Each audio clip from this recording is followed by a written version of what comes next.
저는 1967년에 이 땅에서 태어났습니다. 태어나면서부터 지금 이 순간까지 쭉 대한민국 국민으로 살아왔습니다. 저를 아는 모든 사람들은 당연히 제가 한국 사람이라고 인정하고 생각을 합니다. 하지만 누군가가 저에게 네가 대한민국 사람임을 뭘로 증명하겠냐 이렇게 물어볼 수도 있겠죠. 그럼 뭐라고 제가 그 사람한테 나 대한민국 사람이다 이렇게 얘기를 해야 되겠습니까? 뭐 여러 가지가 있겠지만 저는 두 가지라고 생각합니다. 우리가 만 19세인가요? 18세만 되면 발급받는 주민등록증, 그리고 해외에 나갔을 때 대한민국 국민임을 나타내는 여권, 이 두 가지가 제가 대한민국 국민임을 나타낼 수 있는 표징이죠. 그게 만약에 없다면 저는 대한민국 국민이라고 말할 수가 없겠습니다. 오늘 바리새인들이 예수께 또 질문을 합니다. 그 핵심의 요점은 뭘까요? 네가 메시아인 표징이 무엇이냐? 라고 이렇게 물어보는 거겠죠. 유대인들이 생각하는 메시아는 세 가지 요건을 만족을 해야 됩니다. 그 첫째가 뭐냐? 혈통이죠. 우리가 역사를 쭉 공부하다 보면 어떤 왕이 죽으면 그 왕위를 누가 있습니까? 왕의 자식이든가 왕가의 후손이 그 왕의 자리를 이어갑니다. 만약에 왕가의 자손이 아닌 사람이 왕이 되려면 그 방법은 뭐가 있습니까? 구태타밖에 없겠죠. 마찬가지로 유대인들이 생각하는 메시아 혈통이 있습니다. 그게 뭡니까? 다윗의 후손이 되어야 된다는 겁니다. 첫 번째 요건이. 이게 어디서 시작이 되느냐? 이스라엘 사람들은 보통 성경을 세 개로 분류합니다. 모세오경, 예언서, 성문서 이렇게 구분을 하죠. 저희하고는 약간 다릅니다. 모세오경은 잘 알다시피 창세기, 출애굽기, 레위기, 민수기, 신명기입니다. 우리가 보통 알고 있는 열왕기, 사무엘, 상하 뭐 이런 거 다 전부 다 예언서에 속해요. 유대인들의 입장에서 보면은 이 예언서에 다윗의 후손만이 메시아가 될 수 있다 이렇게 얘기를 합니다. 그게 어디에 처음으로 등장하느냐? 사무엘하 7장에 등장을 합니다. 다윗이 왕위에 오르고 나서 자기는 좋은 궁궐에 살고 있는데 하나님을 위한 그런 집은 없구나 이렇게 고민을 하게 됩니다. 즉 성전을 지으려고 하는 고민을 하게 되죠. 이런 고민을 아시고 하나님께서 선지자 나단을 다윗에게 보내서 뭐라고 말씀하시냐면 고민할 필요 없다. 성전은 네 아들이 지을 것이다. 그리고 이렇게 약속을 하십니다.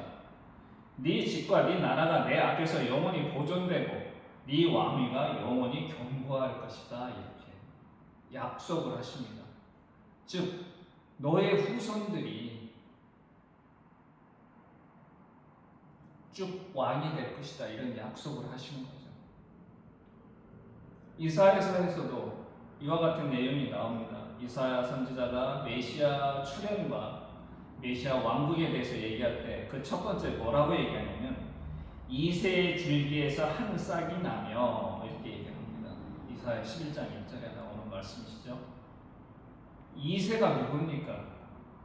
다윗의 아버지죠. 즉 메시아는 여기서도 누구의 후손이다? 다윗의 후손이라는 걸 얘기를 합니다. 즉 이러한 예언서에서 말하고 있는 이러한 요건, 즉 혈통적인 요건을 갖추지 못하면 유대인들한테 메시아로서 인정을 받을 수가 없는 거죠. 두 번째는 뭐냐? 지역입니다. 이 메시아가 어디서 태어나느냐? 마태복음에 보면 2장에 이런 대목이 나옵니다. 동방박사 세 사람 아시죠? 동방박사 세 사람이 예수께서 나심을 알고 그 별을 통해서 쭉 유대 땅까지 옵니다. 그리고 헤롯 왕궁에 들려서 그리스도가 어디서 났느냐 이렇게 물어보죠. 잘 아실 겁니다. 헤롯 왕궁이 발칵 뒤집힙니다. 유대인들이 생각하는 메시아라는 건 곧 왕인데, 내가 이미 왕에 있고, 내가 지금 현재 유대를 다스리고 있는 왕인데 왕이 태어났다? 나 모르는? 그래서 율법 학자들과 제사장들한테 야 도대체 얘들이 말하는 그리스도가 어디서, 즉 메시아가 어디서 태어났느냐 이렇게 물어봅니다. 그때 그 사람들이 뭐라고 얘기하냐면 선지서 미가서에 나오는 말을 인용을 합니다. 뭐라고 인용하냐? 베들레헴 에브라다야, 너는 유다 족속 중에 작을지라도 이스라엘을 다스릴 자가 내게서 내게로 나올 것이라. 그의 근본은 상부의 영원에 있느니라. 이 미가서 5장 2절에 있는 말씀입니다. 즉 메시아는 어디서 태어나야 됩니까? 베들레헴에서 태어나야 되죠.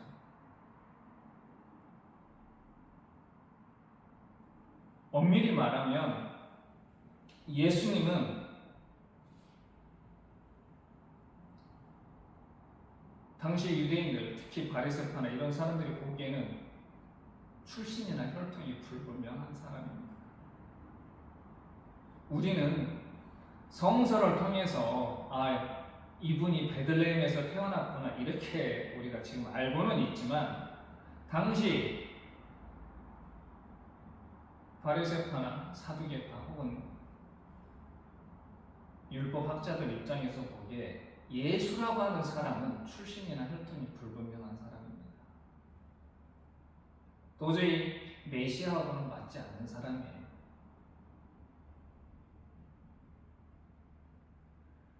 자, 이렇게 혈통과 지역, 그리고 마지막 한 가지 요건이 뭘까요? 오늘 바리새인들이 예수님께 질문했던 네가 하늘로부터는 표적, 즉 네가 메시아로서 갖춰야 될 능력이 뭐냐 이렇게 질문한 겁니다. 능력.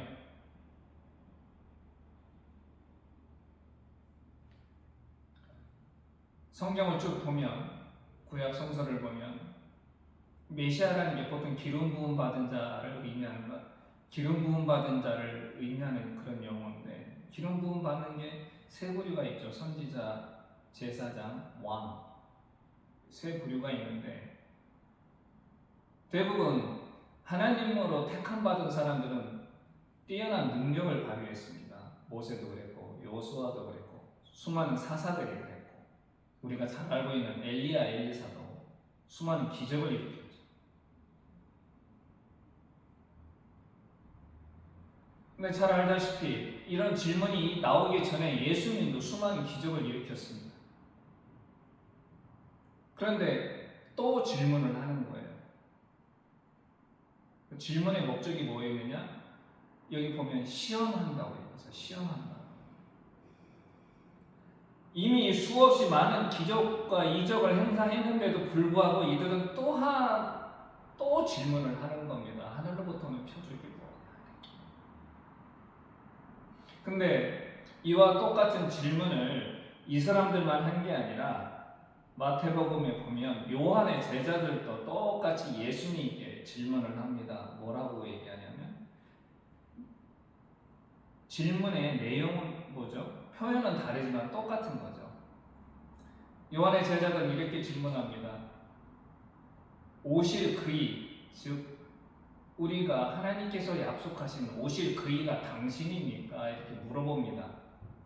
그랬더니 예수님께서 뭐라고 말씀하시냐면 맹인이 보며 못 보는 사람이 걸으며 나병 환자가 깨끗함을 받으며 못 듣는 자가 들으며 죽은 자가 살아나며 가난한 자에게 복음이 전파된다. 이렇게 가서 요한 앞에 일러라. 이게 뭐냐면 이사야에서 나오는 메시아에 관한 내용입니다. 그 이사야에서 여러 군데 뭐 29장에도 나오고 35장에도 나오고 42장에도 나오고 61장에도 나오는 이 메시아에 관한 그런 내용들을 예수님께서 이렇게 종합적으로 그 요한의 제자들에게 얘기를 한 겁니다. 내가 그동안 해왔던 것이 이런 것이다. 가서 그대로 요한한테 전해라. 그 의미는 뭡니까? 내가 바로 선지자가 얘기했던 그 메시아다. 말로서 표현은 안 했지만 그렇게 요한의 제자들이 말씀을 하신 거죠. 즉 예수님께서는 바리새인이나 사두개인들은 인정은 안 하셨지만 혈통적으로나 지역적으로 그리고 능력면에서 이미 메시아로서 유대인들이 생각할 수 있는 조건을 다 갖췄습니다. 그렇다고 한다면 이 시대를 살고 있는 우리한테 누군가 네가 그리스도인이냐? 그러면 네가 그리스도인임을 나타내는 표징이 뭐냐? 라고 우리한테 질문을 했을 때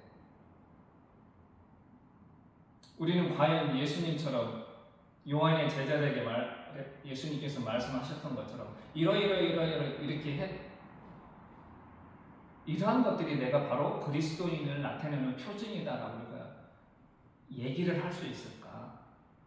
한번 좀 고민을 해야 될 그런 주제라고 저는 생각을 합니다. 과연 우리가 예수 그리스도를 믿는 그리스도인이라고 하는 그런 표징이 무엇일까?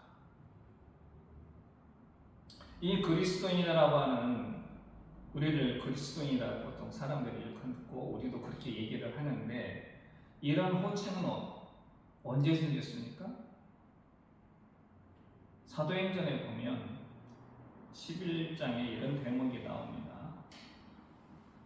이제 바나바가 사울을 찾으러 다소에 가서 이제 사울을 만나가지고 이 사울을 데리고 안디옥이라는 곳으로 갑니다. 거기서 안디옥에 있는 교회에서 1년간 사람들을 가르칩니다. 사도행전에는 큰 무리라고 이렇게 나와 있죠. 그때 이 시기에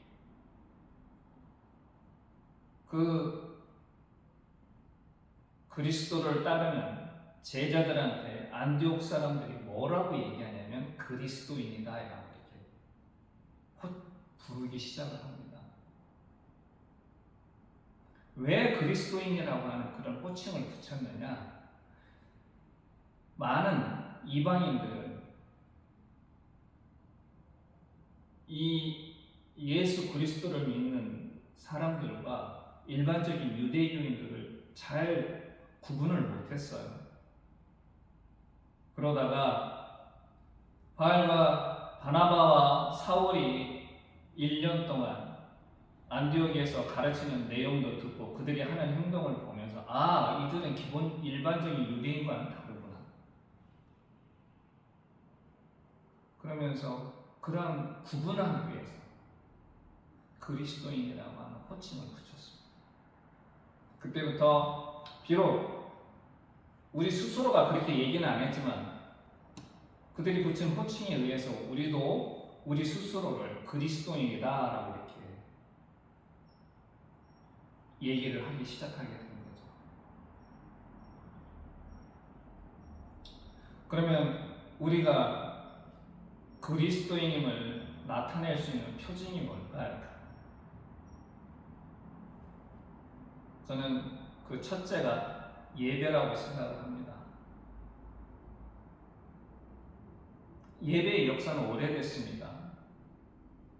아브라함 때부터 시작이 돼서 지금까지 쭉 몇천 년을 이어왔습니다. 비록 형태는 다르지만 예배가 멈춘 적은 없습니다. 로마의 그 엄혹한 박해 시절에도 지하 묘지에서, 우리가 카타콤이라고 부르는 지하 묘지 교회에서 예배는 드렸습니다. 비록 요즘은 코로나 때문에 좀 예배가 좀 약간 좀 뭐라 그럴까?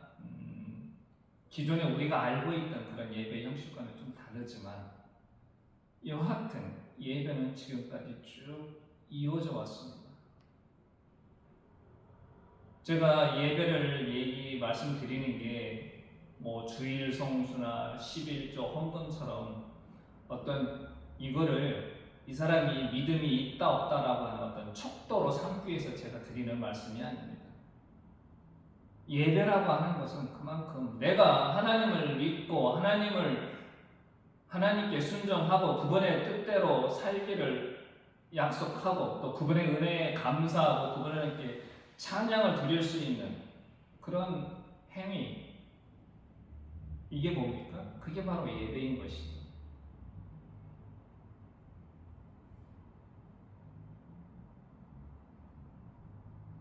이런저런 여러 가지 하나님의 일을 하기 위해서 이런 여러 가지 일을 한다고 하지만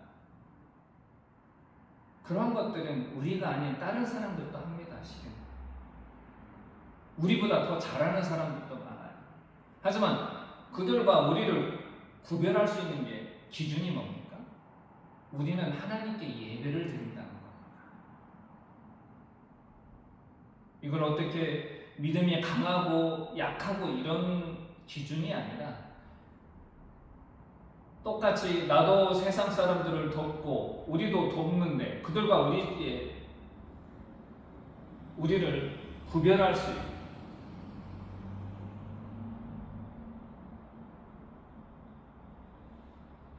그들과 우리 사이에 차이점이 무엇인지를 알려줄 수 있는 게 뭐냐? 바로 예배라는 겁니다.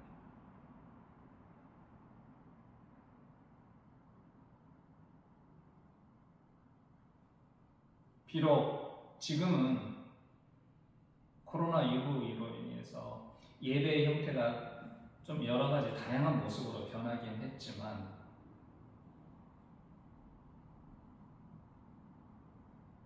일주일에 한 번, 그 많은 시간도 아니지 않습니까? 1시간, 그 1시간을 내가 믿는 하나님께 감사하고 찬양을 드린다 라고 하는 그런 의미에서 예배는 저는 멈춰지면 안 된다고 생각을 합니다. 그만큼 우리한테 중요한 것이죠.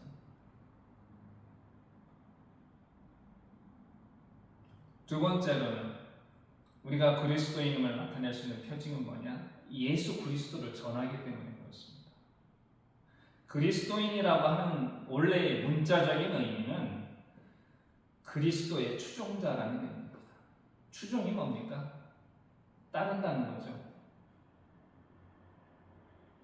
예수 그리스도를 믿고 따른다는 그런 의미가 되는 겁니다. 기독교를 사회학적으로 왜 그 오랜 시간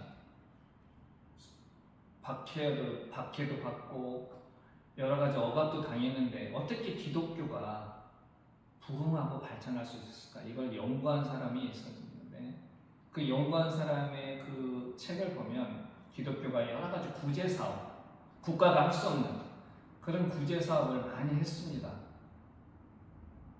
요즘에도 그런 걸 하는데 요즘에는 일반적인 기독교인이 아닌 교회가 아닌 일반적인 사회 단체에서 구제 사업도 많이 합니다. 우리보다 더 잘하는 사람들도 많아요. 교회보다도. 그렇다고 해서 교회가 그런 구제 사업만 했다고 해서 그리스도인이라는 호칭을 붙였겠습니까? 그렇진 않죠. 핵심은 그들이 나가서 예수 그리스도를 전했기 때문에 그리스도인이라는 호칭을 붙인 겁니다. 중요한 거죠. 우리가 단순히 쉽게 말하면 선행을 많이 한다고 해서 그들이 우리한테 그리스도인이라고, 초대 기독교인들한테 그리스도인이라고 호칭을 붙인 게 아니라는 겁니다. 그들이 예수 그리스도를 너희의 구주다라고 전했기 때문에 우리한테 그리스도인이라고 호칭을 붙인 겁니다.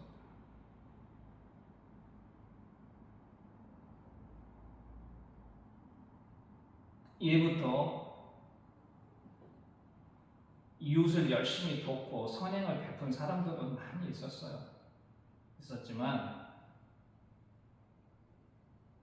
우리도 똑같이 많은 사람한테 선행을 베풀고 이웃 사랑하라는 예수님의 말씀을 실천하면서 살았지만 가장 핵심은 예수 그리스도를 그들한테 전했기 때문에 우리한테 그리스도인이라고 호칭을 붙여준 겁니다. 지금 이 시대에도 그거는 바뀔 수가 없어요. 성서에서 성경 말씀에 그러지 않습니까? 때를 어떤지 못든지 우리가 해야 될 일이 뭡니까? 예수 그리스도를 전하는 겁니다. 그게 바로 우리의 사명 중에 제일 첫 번째 사명입니다. 그게 없으면 우리는 그리스도인의 자격이 없는 거죠. 세 번째로는 어떤 거냐? 삶의 변화가 생기는 겁니다. 그 변화에는 개인적인 것도 있고 사회적인 그런 변화도 있겠죠. 개인적인 변화는 저는 이런 거라고 생각을 합니다. 바울 사도가 데살로니가 교인들에게 편지를 보낸 게 있죠. 그게 바로 데살로니가 전서 후서인데 이 전서에 보면 전서 말미에 이런 얘기가 나옵니다. 5장에 쭉 쓰다가 뭐라고 얘기하냐면 그들한테 부탁을 합니다. 데살로니가 교인들에게 항상 기뻐하라. 잘 아는 대목이죠. 쉬지 말고 기도하라. 범사에 감사하라. 이것이 그리스도 예수 안에서 너희를 향하신 하나님의 뜻입니다. 이렇게 얘기를 합니다.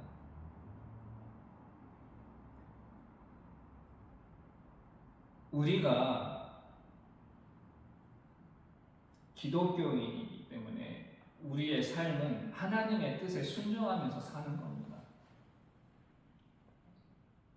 그런데 하나님의 뜻이 뭡니까?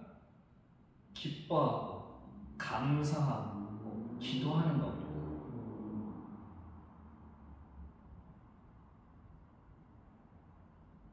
이 얘기는 어떤 거냐면 우리 삶이 어떤 상황, 어떤 어려움, 어떤 고난이 닥치더라도 우리는 어떻게 해야 된다? 기뻐하고 기도하고 감사해야 된다는 이런 얘기입니다. 성경 RSV 영어 버전에는 이 범사에 감사하라고 이렇게 했을 때 이 범사를 뭐라고 표현했냐면 every circumstance라고 이렇게 표현을 합니다. 모든 상황. 여기서 모든 상황이란 뭐죠? 기쁠 때나 슬플 때나 우리가 주례사 선생님이 말씀하듯이 기쁘거나 슬프거나 어떤 고난이나 어려움이 닥치더라도 너희는 감사해야 된다는 얘기입니다. 단지 감사할 조건, 쉽게 말하면 우리가 뭔가 열심히 공부를 했는데 자기가 원하는 대학에 합격했다. 내가 무슨 일을 벌였는데 그 일이 잘 돼서 내가 수많은 이득을 얻었다고. 이럴 때에만 감사하라는 게 아닙니다. 예기치 못한 고난이 닥치고 내가 전혀 원하지 않는 그런 일이 나한테 왔어도 그럴 때도 어떻게 해라? 감사하라는 거죠. 감사. 이게 바로 우리가 개인적으로 그리스도인으로 삶을 살아갈 수 있는 그런 자세인 겁니다. 화내야 될 때 화내야 되고 기도가 안 나올 때는 기도 안 하고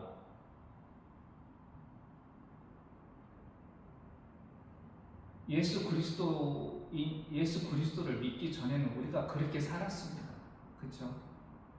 똑같이 세상 사람들하고 똑같이 살았겠지만 예수 그리스도를 믿는 이후에는 우리가 그리스도인이라고 한다면 어떤 상황에서든지 기뻐하고 기도하고 감사하는 삶을 살아야 된다. 이게 바로 개인적인 삶의 변화가 되는 거겠죠. 이름으로써 우리가 제 교회 나가더니 전 이 표현이 제일 싫은데 제 표현대로 하자면 제가 예수 믿더니 사람이 바뀌었구나. 여기서 바뀌었다는 얘기는 좋은 의미죠. 바로 이런 모습을 보여줄 때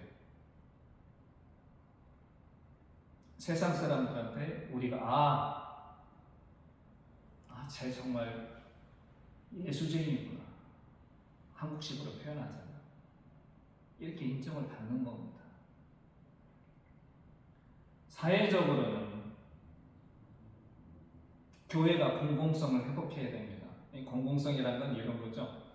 나 개인이나 혹은 한 가족과 같은 어떤 나와 관련이 있는 그런 단체만 우선하는 게 아니라 사회 구성은 모든 사람들을 위해서 생각하고 행동하는 것, 이게 바로 공공성입니다.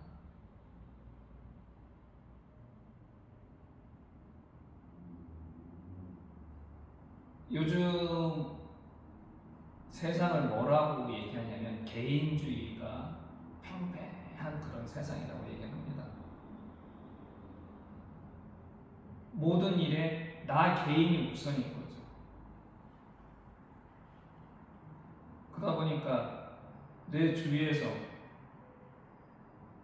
뭔가 어렵고 힘든 일이 생겨도 그걸 외면하는 게 많습니다. 그리고 개인이 어떤 뭔가를 성취해 나가면서 뭔가를 이뤄나갈 때 그거에 대해서 사람들이 굉장히 떠받들죠. 돈을 많이 번다거나 고위직에 올라간다거나 혹은 유명대학의 교수가 된다거나 이런 돈, 명예, 권력을 얻는 사람들을 추종하고 또 그런 사람들을 칭찬하는 그런 사회.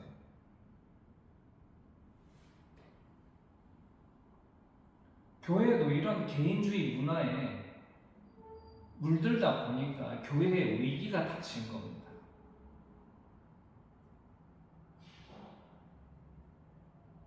제가 오늘 전하고자 하는 핵심은 바로 여기에 있습니다. 미국에 가면 세이비어 교회라는 교회가 있습니다. 이 교회는 1947년도에 고든 코스비와 메리 코스비라고 하는 목사님 부부가 워싱턴에 있는 빈민가 아담스 모로간이라는 곳에 세운 교회입니다. 이 교회는 백악관하고 불과 몇 킬로미터 떨어져 있지 않은 곳에 있습니다. 근데 이 교회의 목적이 뭐냐? 우리 공동체를 통해서 부활하신 그리스도를 경험하게 하자가 이 교회의 목적입니다.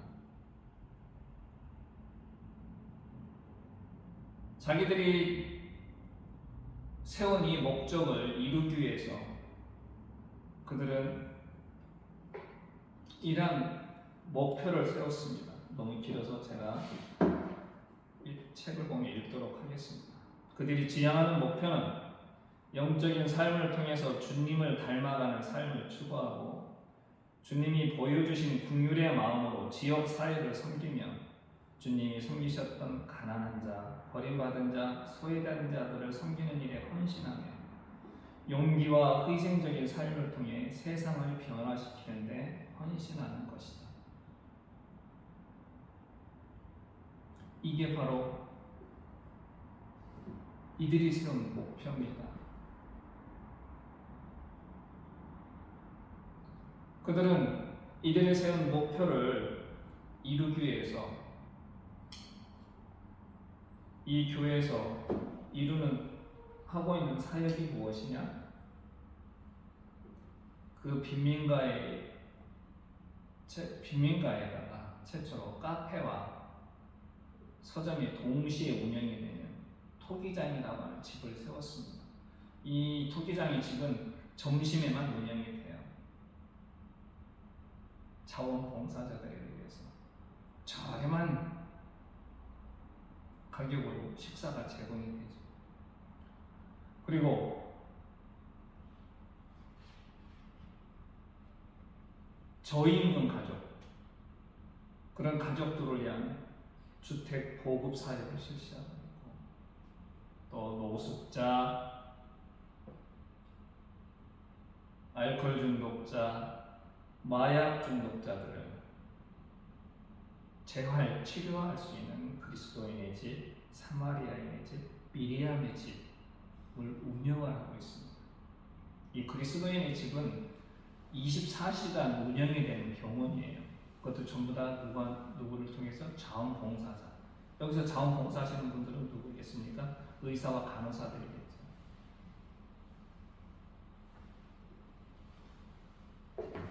이 세비야 교회는 설립 이후부터 지금까지 쭉 이 일을 멈춘 적이 없습니다. 근데 놀라운 사실은 이겁니다. 2005년도 기준으로 해서 이 책이 그때 나왔기 때문에 2005년도 기준으로 해서 세비야 교회의 교인 수가 150명밖에 안 돼요. 근데 더 놀라운 것은 이들이 1년 동안 운영하는 예산입니다. 얼마일 것 같습니까?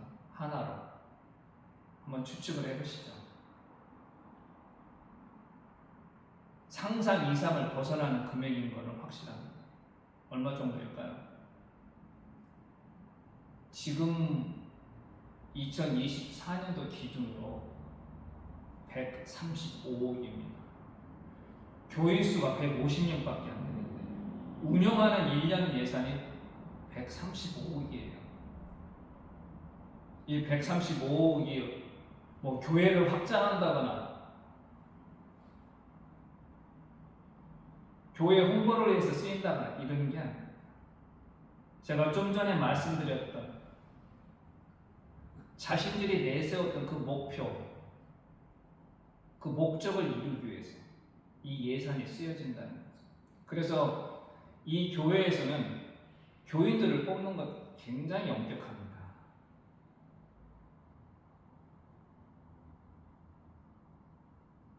제 바람 중에 하나가 뭐냐면, 이 세비야 교회 가서 한번 경험해보고 싶다.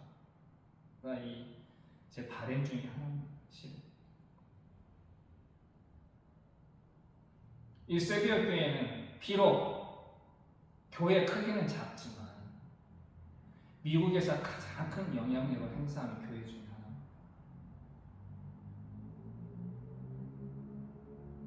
세상 사람들이 생각하기는 어떻게 150명밖에 교인이 안 되는데 1년 예산이 135억이나 될까? 그리고 자기들이 그런 생각하는 그런 목표를 이루기 위해서 하는 사업만 7개 분야 70여 가지가 됩니다.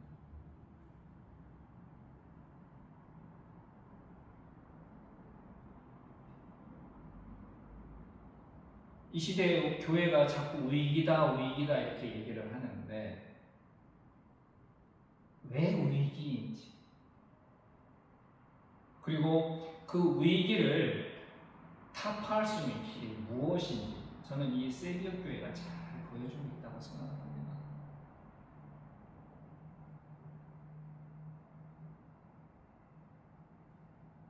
오늘날 우리나라 한국 교회들이 안타까운 점 중에 하나가 뭐냐면, 아까 좀 전에 개인주의 문화에 이렇게 물들었다 이렇게 말씀을 드렸는데,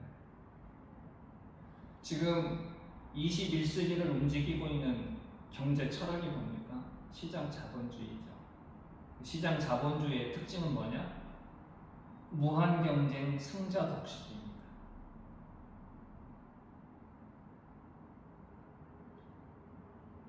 근데 결과적으로 어떻게 됐습니까? 빈부 간의 격차는 점점 심해지고 오로지 돈 벌기 위한 그런 일념 하나로 개발에 집중하다 보니까 생태계가 파괴되고 기후 위기가 도래해서 이제 지구는 멸망의 카운트다운에 들어갔습니다. 학자들은 뭐라고 얘기하냐? 2050년이 법이다라고 얘기를 해요.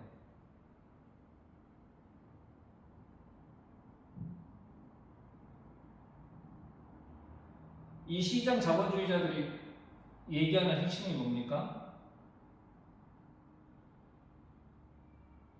능력 있는 자는 능력 있는 만큼 대우를 받고 능력 없는 자는 그 능력 없는 거에 맞게 대우받을 수 없는 거 당연하게 얘기합니다. 근데 교회의 출발점은 뭐였습니까? 사도행전에서 보면 제일 예수님의 제자들이 했던 게 뭐예요? 구제 사업이었어요. 구제 사업.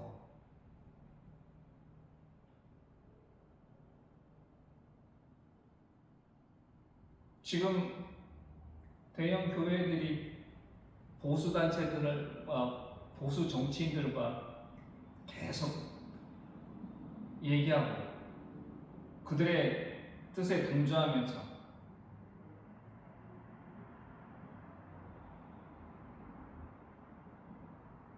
흔히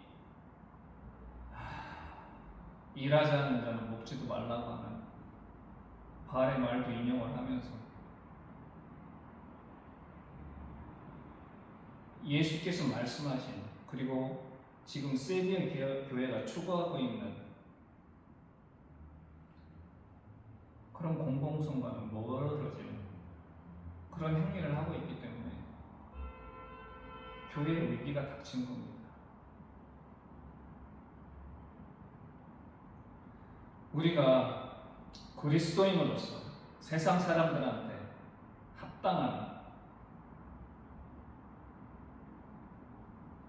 그런 삶을 살려고 한다면 한 번쯤 그동안 나부터 내가 과연 예수께서 말씀하신 가난하고 소외받고 차별받는 자들을 위한 삶을 살기 위해서 내가 얼마나 노력을 했는가에 대한 그런 반성부터 시작을 하다 보면 우리 교회가 왜 위기가 닥쳤을까? 그리고 우리 위기를 타파할 수 있는 길이 무엇일까? 어떤 해답이 보이지 않을까? 그런 생각을 해봅니다. 아무쪼록